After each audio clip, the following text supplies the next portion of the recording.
प्रियसीचं लग्न झालंय, ती नांदायला गेली आहे सासर घरी. पण जेव्हा पुन्हा ती परत आली गावामध्ये एक लेकरू घेऊन, आणि मग ती आता हे नात्यातलंच असतं ना, आजूबाजूच्या घरातल्याच मुली असतात, आजूबाजूच्या नात्यातल्याच गावातल्या मुली म्हणजे. तर ती परत येते, तर तिचा आणि त्याचा तो जो मिश्किल आणि त्याच्या बायकोचा असा तिघांचा त्रिकोण आहे इथं या कवितेमध्ये. फार सुंदर कविता आहे ही. पहा, माझ्या लग्नानंतर तू लेकुरवाळी होऊन माहेरी आल्याचं कळालं. ह्याचंही लग्न झालंय, तिचंही झालंय. माझ्या लग्नानंतर तू लेकुरवाळी होऊन माहेरी आल्याचं कळालं, चहा पाण्यासाठी तुला बोलावलं, हिची तुला पाहण्याची उत्कट इच्छा असल्यामुळं. हिची म्हणजे खरं तर हिची पण असते ह्याची पण असते. हां, पण इथं फक्त हिची.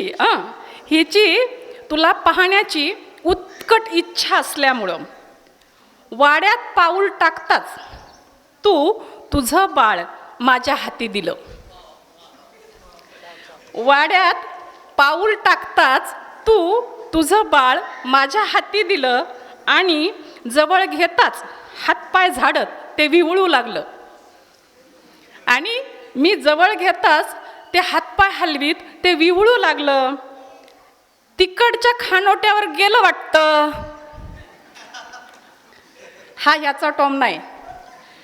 तिकडच्या खानोट्यावर गेलं वाटतं असं म्हणताच तुलाही रडू कोसळलं. ती आपली होऊ शकली नाही याचं दुःख प्रचंड आहे. ते तिला पण आहे आणि ह्याला पण आहे. पण तिला काय होतं की असं मी म्हणताच तुला रडूही कोसळलं. हळदी कुंकवाच्या औक्षणाचं करून जड अंतकरणानं येते म्हणून तू निरोप घेतलास, तेव्हा कुत्सित नजरेनं माझ्याकडं पाहून ही म्हणाली.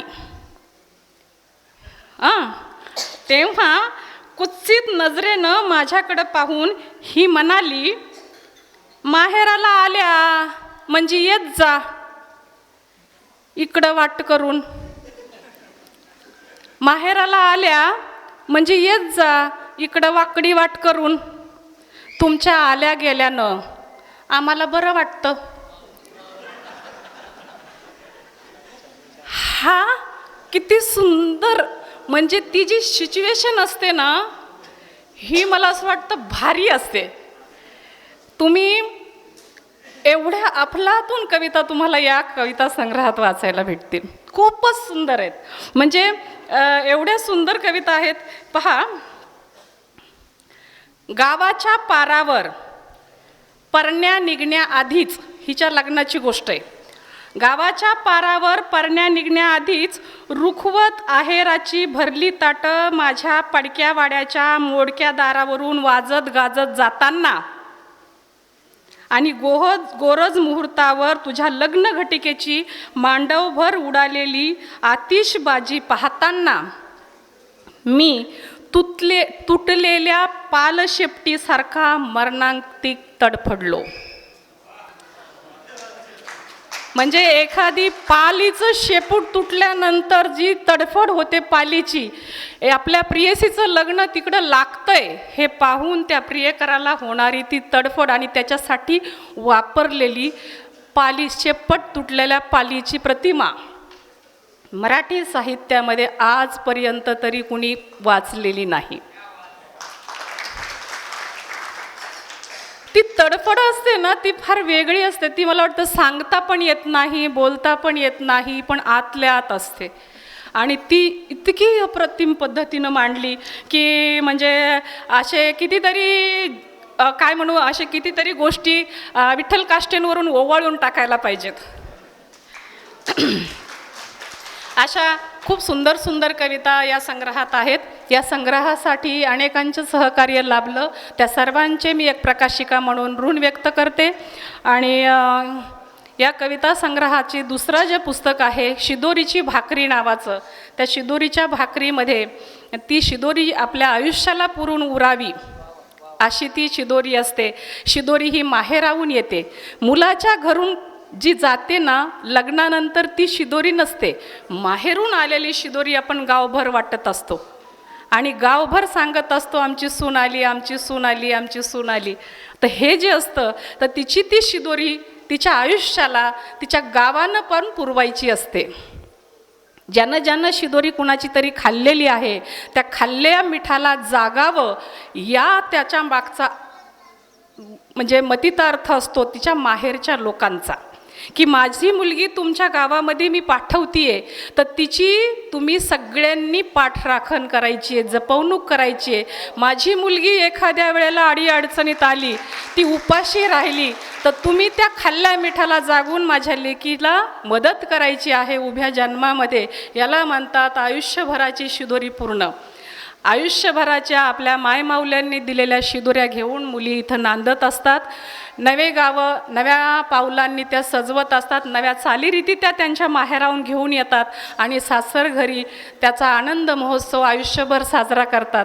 अशा मायमाऊल्यांना म्हणजे पुरुषांबद्दल आता फार चांगलं बोलत नाहीत कुणी, पण मला पुरुषांबद्दल सहानुभूती आहे. मला असं वाटतं की पुरुषांनी ह्या गोष्टींची फार बारकाईनं निरीक्षणं नोंदवली पाहिजे. तुमचे घरं उभ्या करणाऱ्या ह्या आधारभूत स्तंभ असतात बाया. म्हणजे तुम्ही त्यांची 2-4 दिवस गावाला जाऊ द्या, तुमच्या घराची तुमची वाट लागते. आणि म्हणून त्यांचं महत्त्व एवढं असतं आपल्या आयुष्यामध्ये, आपल्या कुटुंबामध्ये, आपल्या गणागोतामध्ये. त्या सगळ्यांना धरतात. तुम्ही विसरून जाता एक वेळ, तुम्हाला एखाद्या वेळ कंटाळा येतो पाहुण्या रावळ्याच्या घरी जायचं आहे, त्यामध्ये असं कसं जावंच लागतं, नाही तर नाव ठेवतात ते. तुम्हाला काय, तुम्ही हिंडता इकडं तिकडं, मला मात्र ऐकून घ्यावं लागतं. नाही नाही जावंच लागतं, नाही नाही आहेर करावाच लागतो, नाही नाही बारशाला जावंच लागतं. असं हे तुम्हाला आहे ना गणागोताला धरून ठेवणाऱ्या बाया असतात. त्याच्यामुळं त्या जेव्हा काही करतायत ना तर त्यांना फार काही टोकू नका. फार तुम्ही इकडं तिकडं पैसा उडवता, त्याच्या तुलनेत त्या फार कमी पैसा उडवतात. त्यात त्यांचा उडवणाऱ्या पैशाचा आणि त्यांचा सन्मान करा. प्रत्येक घरानं बाईचा आणि लक्ष्मीचा आपल्या सन्मान करायला पाहिजे. आणि अशा सुंदर भावभावनांचा हा सुंदर दिवस आहे. वातावरणसुद्धा आल्हाददायक आहे. खरं तर मला वाटलं होतं की आमदार साहेब घाई करतील, पण त्यांनी आज साहित्यिक कार्यक्रम असून हा जास्त वेळ दिला. मला आनंद आहे. आणि माझी अशी पुढच्या याच्यातून पण अपेक्षा असेल की मला असं वाटतं की जेव्हा वैयक्तिक व्यक्तिमत्व जर आपल्याला खूप छान असं प्रगल्भ करायचं असेल ना, यशवंतराव चव्हाणांचा वारसा आपल्याला आहे. आपण पाहिलं आहे मोठ्या मोठ्या साहित्यिकांना आणि मोठ्या मोठ्या राजकारणी साहित्यिकांना. तुम्ही राजकारणामध्ये असाल किंवा कुठल्याही क्षेत्रामध्ये असाल, ज्याच्या आयुष्यामध्ये पुस्तकं आहेत, ज्याच्या आयुष्यामध्ये कला आहे, तीच माणसं कुठल्याही परिस्थितीमध्ये टिकून राहतात आणि आनंदी राहतात. त्यामुळं यशवंतराव चव्हाण साहेबांनी जो घालून दिलेला वारसा आहे तो प्रत्येक राजकारण्यानं आत्मसात करायला पाहिजे. तेव्हाच कुठं सांस्कृतिक राजकारण आपल्याला पाहायला भेटेल. नसतं अलीकडचं राजकारण जेव्हा आपण पाहतोय तर आपल्याला TV बंद करून द्यावासा वाटतोय, बातम्या ऐकाव्याशा वाटत नाही आहेत. तर हे राजकारण आपल्याला कुठल्याच सुज्ञ माणसाला नको आहे. आणि त्याच्यामुळं सुज्ञ राजकारणाची अपेक्षा ह्या उमद्या व्यक्तिमत्वाकरून येऊ घातलेल्या उद्याचं उदयनमुख हे राजकारणी आहेत, भविष्यातले मोठे. तुम्ही जेव्हा मुख्यमंत्री व्हाल, आम्ही अशी सदिच्छा व्यक्त करतो की एक ना एक दिवस तुम्ही तुमच्या कारकिर्दीत छान मोठ्या पदावर असावं. ह्या भागाचं ह्या परिसराचं नेतृत्व तुम्ही करायला हवं. आणि मला असं वाटतं की ज्या ठिकाणी जास्त सांस्कृतिक कार्यक्रम होतात, साहित्यिक कार्यक्रम होतात, तिथं माणसांची मनं अशी मस्त प्रफुल्लित होतात. म्हणून ज्या ज्या भागात मी काष्टे साहेबांना सारखी म्हणत असते की जाफराबादला आपण हे कार्यक्रम सातत्यानं व्याख्यानमाला सुरू करायला पाहिजे, एखादा कार्यक्रम सातत्यानं घ्यायला पाहिजे, जेणेकरून लोक एकत्र जमतील, काहीतरी छान ऐकतील, काहीतरी चिंतन होईल. मी मागच्या वेळेस दानवे साहेबांना मोठ्या साहेबांनाही विनंती केली होती, एका कार्यक्रमात आम्ही होतो सोबत तर, आणि त्यावेळेला त्यांनी कबूल केलं होतं खरं तर की या जाफराबाद शहरासाठी एक सुसज्ज असं सभागृह आपण बांधूया. एक असं नाट्यगृह बांधूया. पण नंतर मी पण पाठपुरावा करायचं राहून गेले आणि ते पण वेगळ्या वेगळ्या कामामध्ये गुंतत गेले. पण तुम्ही त्यांचं आज या ठिकाणी प्रतिनिधित्व करत आहात आणि या भागाचे तुम्ही आमदार आहात, तर तुम्ही सांस्कृतिक वारसा कसा आणखी वृद्धिंगत होईल, वाढेल, यासाठी जाणीवपूर्वक प्रयत्न करावेत, अशी माझी एक लेखिका म्हणून असलेली विनंती आहे. एवढं बोलते. काष्टे साहेबांना पुन्हा एकदा खूप शुभेच्छा देते आणि मी थांबते. धन्यवाद.